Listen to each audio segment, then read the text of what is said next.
Jom saya ajarkan 3 perkara tuan-tuan dan puan yang akan mampu mengubah kehidupan kita. Pertama, tolong jaga solat di awal waktu. Kalau kita boleh mengutamakan Allah dalam kehidupan kita, whatever apa sahaja yang sedang kita lakukan, kita dahulukan Allah di awal waktunya. Tuan-tuan percayalah, Allah tidak akan pernah mensia-siakan gadaian waktu kita untuknya. Kedua, tolong dekatkan diri dengan Al-Quran di setiap hari. Ustaz, saya tak pandai baca Quran.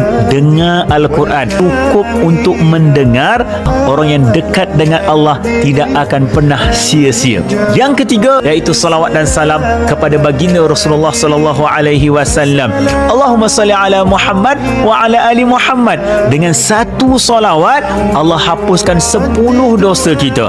Dengan satu salawat, Allah naikkan 10 darjat kita. Hanya dengan satu salawat, Allah datangkan 10 kebaikan dan rezeki kepada kita.